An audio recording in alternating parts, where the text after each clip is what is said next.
आशा करता हूं आप सब बहुत अच्छे होंगे। मेरा नाम है सिद्धांत अग्निहोत्री। स्टडी ग्लोस पे आपका बहुत बहुत स्वागत है। तो मेरे दोस्त, मेरे भाई, डोनाल्ड ट्रंप ने अब एक और अल्टीमेटम दिया है।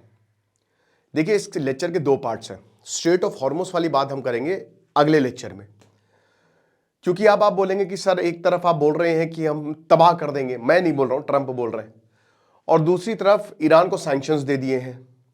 ये क्या मंजरा है? सैंक्शन वाली बात हम अगले लेक्चर में करेंगे। इस लेक्चर में मैं आपको बताऊंगा कि डोनाल्ड ट्रंप ने अब नया क्या बखेड़ा खड़ा कर दिया है, बात करेंगे। लेकिन उससे पहले बता दूं कि आज हमारी गूगल एआई टूल्स की क्लास शुरू हो रही है रात 8 बजे से।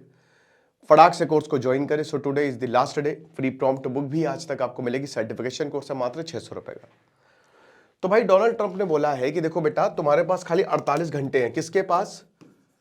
ईरान के पास। You have only 48 hours. अगर 48 घंटे में तुमने स्ट्रेट ऑफ हॉर्मुज को ओपन नहीं किया तो हम जो है वो ऑब्लिटरेट कर देंगे, मतलब तबाही मचा देंगे, खत्म कर देंगे, डिस्ट्रॉय कर देंगे। क्या डिस्ट्रॉय करेंगे? तुम्हारे सारे पावर प्लांट्स को। अब मेरी बात समझिए, ये जो पावर प्लांट्स हैं, युद्ध का एक नियम होता है। युद्ध का नियम यह है कि आप कभी भी सिविलियन को टारगेट नहीं करते। आपकी दुश्मनी सरकार से है, मिलिट्री से, आप मारिए सरकार मिलिट्री को, लेकिन आप सिविलियंस को टारगेट नहीं करेंगे। सिविलियन इंफ्रास्ट्रक्चर को टारगेट नहीं करेंगे, जो कि इजराइल ने उसको नियम को तोड़ा, हमास ने तोड़ा, सबने तोड़ा, सब तोड़ते ही हैं। लेकिन अभी भी इस वॉर में ऐसा नहीं कि तेहरान मेन शहर पर बॉम्बिंग हो गई है, ऐसा नहीं है। एक आध मिसाइल गिर रही है तो गिर रही है, लेकिन अब यहां डोनाल्ड ट्रंप कह रहे हैं कि हम तुम्हारे पावर प्लांट्स पे टारगेट करेंगे। अब पावर प्लांट्स के टारगेट करने का मतलब यह है कि ये सिविलियन इंफ्रास्ट्रक्चर है, यानी कि पूरे ईरान की बिजली गुल। और ये इतने कॉन्फिडेंस से इसीलिए कह रहे हैं क्योंकि उनको पता है कि एक लोकेशन, तो पूरे ईरान की बिजली गुल। हॉस्पिटल में क्राइसिस आ जाएगी, है ना, घरों में क्राइसिस आ जाएगी, इंडस्ट्रीज में क्राइसिस आ जाएगी, बहुत लोग मारे जाएंगे, बहुत ज्यादा लोग मारे जाएंगे। और ईरान के ऊपर जो है वो प्रेशर पड़ेगा। कुछ भी करके ईरान कहेगा कि अच्छा ठीक है हम आ रहे हैं। लेकिन देखिए, ईरान की जो शर्तें हैं वो बहुत ही अनयूजुअल है, क्योंकि ईरान को पता है कि ये दोनों लड़ते रहेंगे। और देखिए, ईरान को अब सिर्फ यही है कि भाई हमको अमेरिका से युद्ध लड़ना है। लेकिन डोनाल्ड ट्रंप ने स्ट्रेट ऑफ हॉर्मुज के लिए यह बता दिया है कि हम मारेंगे तुम्हारे सिविलियन इंफ्रास्ट्रक्चर पे, और ये एक बहुत बड़ा एस्केलेशन हो जाएगा। ये एक वॉर क्राइम हो सकता है कि अब सिविलियन इंफ्रास्ट्रक्चर, वैसे ही आपको बता दो कि हैमर्स मिसाइल 170 बच्चियों को मार दिया, स्कूली बच्चियों को, स्कूल की बच्चियां मरी हैं। तो ऐसा तो है नहीं कि वॉर क्राइम नहीं, क्योंकि जब मिसाइल आती है ना तो वो ये पूछती नहीं है कि आप हैं कौन, आप कहां से आ रहे हैं, यहां फट जाए हम। वो आती है और फट जाती है। आप समझ रहे हैं?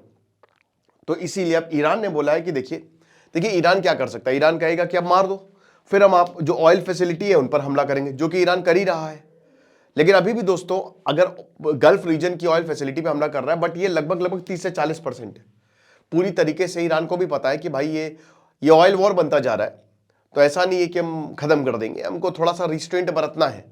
ठीक है, हो सकता है ये 30% को बढ़ा के 100% कर दे, 100%, कि अब हम मतलब तबाह कर देंगे, किसी को तेल ही नहीं मिलेगा। ये ईरान के पास ऑप्शन है। देन उसके बाद अमेरिका के मिलिट्री बेसेस जिन पर ऑलरेडी हमला हो रहा है।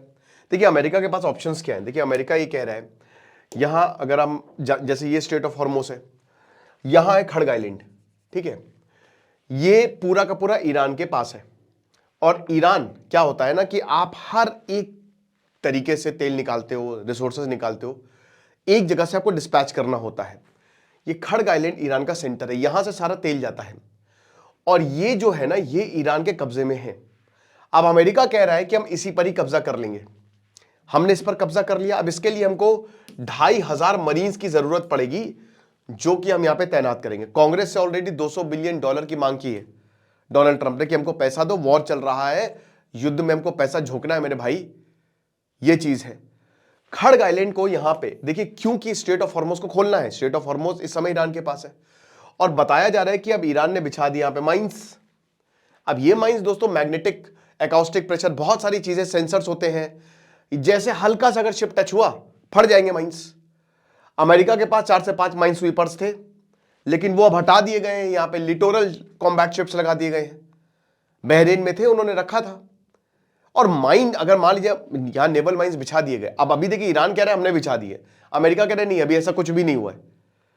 तो भाई अगर ऐसा होता है तो भाई कोई शिप ही नहीं पास हो पाएगा, डर रहेगा कि भाई फट जाएंगे हम। शिप में तो अगर हल्का सा भी धमाका हुआ तो शिप डूब जाएगा, टाइटैनिक वाले हालात हो जाएंगे। तो यहां पे माइंस हटाने में महीनों लग जाएंगे, महीनों।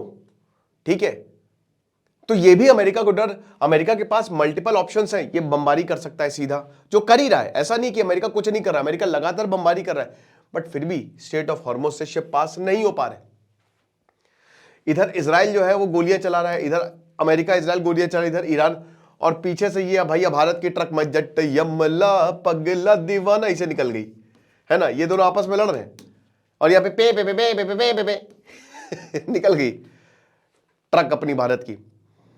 लेकिन दोस्तों 2 शिप पास हो गए, 4 शिप पास हो गए, इससे कुछ होना नहीं है। अल्टीमेटली आपको you need straight of Hormuz proper functioning. अब देखिए अमेरिका ये भी चाहता था कि कहीं ना कहीं आप हमसे तेल खरीदें, गैस खरीदें, वो इंडिया कर रहा है।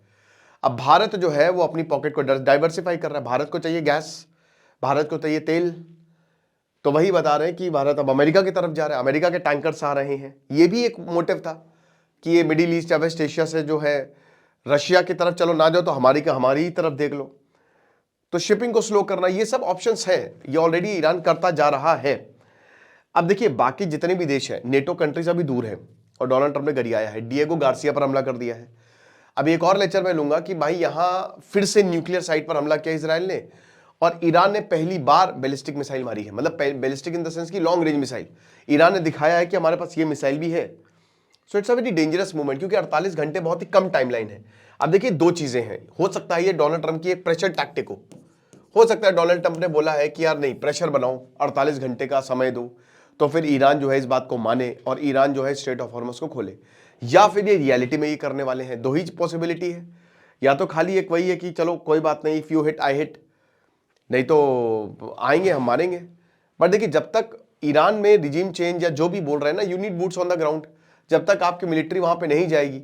अब बोल तो दिया है कि खड़ग आइलैंड पे अगले हफ्ते जो है हम लगभग 2200 से 2500 जो है अपने मरीन्स, जो सबसे एलीट यूनिट है ना, उसको भेजेंगे और वो जो हमारे लिए ऑपरेशन करेंगे। ठीक है, ईरान स्ट्रेट ऑफ हॉर्मुज को एक लेवरेज की तरह यूज कर रहा है। भाई देखिए वो चाहता है कि उसके ऊपर सैंक्शन हटे, जो कि हटा दिए अमेरिका ने 1 महीने के लिए। अब एक तरफ वॉर चल रहा है, दूसरी तरफ ये हो रहा है। ये ब्लेसिंग इन डिस्गाइज है अली खामेनी की मौत, क्योंकि ईरान ने दिखा दिया कि हमारे पास कितनी ताकत है। फिर उसके बाद अमेरिका इजराइल, आप अटैक बिल्कुल ही बंद कर दें।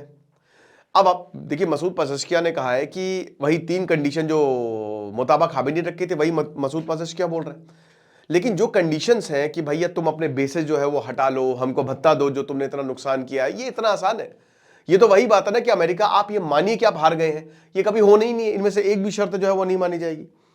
और सबसे बड़ी बात सिक्योरिटी गारंटी की है, क्योंकि आप देखिए ये ईरान यही बोलते हैं कि भैया हमको मंदिर का घंटा तो है नहीं कि कभी भी आके मार के चले जाओ, हमको सिक्योरिटी गारंटी चाहिए कि ये नहीं होंगे हमले। तो ये चीजें हैं। अब देखिए बैक चैनल नेगोशिएशंस हो रहे हैं, ऐसा नहीं कि बातचीत पूरी बंद होगी। कतर है, ओमन है, टर्की है, यूरोप है, ये सब बैक चैनल, ये पर्दे के पीछे बातें हो रही हैं। ठीक है, क्योंकि देखिए मुताबा खामेनी अब यहां पे दोनों ही ऑफ रैंप ढूंढ रहे हैं। ऐसा नहीं कि ईरान बहुत मजे, ईरान को भी हमले हो रहे हैं भाई। साउथ पार्स फील्ड पे हमला कर दिया, खड़ग आइलैंड पे, ईरान जीत नहीं पाएगा, नुकसान बहुत ज्यादा कर देगा। तो अब दोनों को ये लग रहा है, ईरान को भी लग रहा है कि कहीं ऐसा ना हो कि हमको भी लेने के देने पड़ जाए, कहीं ऐसा ना हो कि हमारे ऊपर भी बहुत खतरनाक ऑपरेशन या सच में ट्रूप्स ऑन द ग्राउंड आ जाए, तो हमारे लिए भी दिक्कत हो जाएगी। तो बेस्ट यही है कि हम भी थोड़ा सा एक मिडिल पाथ ढूंढ के निकल लें। इसीलिए मुताबा खामेनी ने कल बोला भी कि एनिमी को हमने हरा दिया है, दुश्मन को हमने हरा दिया है। ये सारी बात है।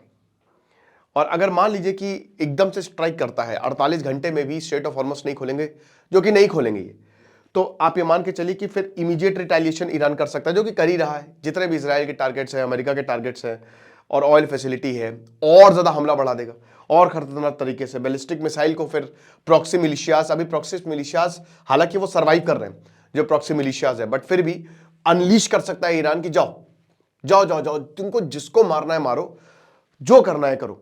ठीक है, और हॉर्मस को कंप्लीटली शट डाउन कर सकता है। अभी तो थोड़े बहुत शिप जा रहे हैं, सैंक्शंस हैं, हटाए गए हैं, अभी तो फिर भी थोड़ा बहुत बिजनेस चल रहा है, लेकिन पूरे के पूरे स्ट्रेट ऑफ हॉर्मस को ये माइन कर सकता है। ठीक है, हर जगह माइन बिछा सकता है कि जाओ बेटा, अब तो ये सुसाइड ही मिशन होगा, है ना, ये पूरा माइनिंग ऐसी की तैसी, और टैंकर्स को ऑल आउट अटैक कर सकता है। ठीक है, जितने भी टैंकर्स यहां पे फंसे हुए हैं, जाम लगा हुआ है, उनको अटैक कर सकता है। और जाहिर सी बात है अगर ऐसा हुआ तो आराम से ये $180 पर बैरल तक जाएगा। 130 से $180 पर बैरल तक ऑयल जा सकता है हफ्तों में जाएगा, महीनों में नहीं, हफ्तों में, अगर इतनी भयानक तरीके से हमला कर सकता है। और भारत के लिए तो देखो दिक्कत है ही है, भारत में इन्फ्लेशन बढ़ेगा, रुपया वीकेंड हो ही रहा है, हमारे ऊपर प्रेशर बनेगा, तो हमारे लिए तो जल्द से जल्द ये युद्ध रुके। लेकिन मैं फिर से दोस्तों वही बोलूंगा, मुझे लगता है कि मार्च तक कुछ ना कुछ सोल्यूशन निकलेगा। अगर युद्ध लंबा चला तो प्रॉब्लम होगी। देखिए युद्ध तो वैसे तो लंबा चलेगा ही चलेगा, आप ये दोनों अगर मान लीजिए शांति से भी बैठ जाएंगे तो भी फिर 4-5 महीने बाद को हमला कर दें। जब तक डोनाल्ड ट्रंप है तब तक वो दुनिया को चैन से बैठने नहीं देगा। ईरान के बाद वो क्यूबा के ऊपर आएगा कि अब क्यूबा को बोल दिया कि क्यूबा हमारा है। तो यही है, बाकी आपको क्या लगता है मुझे कमेंट बॉक्स में बताइएगा। और गूगल AI टूल्स की क्लासेस आज से शुरू है, आज रात 8 बजे से, डिस्क्रिप्शन कमेंट बॉक्स में लिंक है। दूसरा पार्ट जो स्ट्रेट ऑफ हॉर्मोस और जो ऑयल सैंक्शन वाला है ना, वो मैं नेक्स्ट में करूंगा। Thank you so much.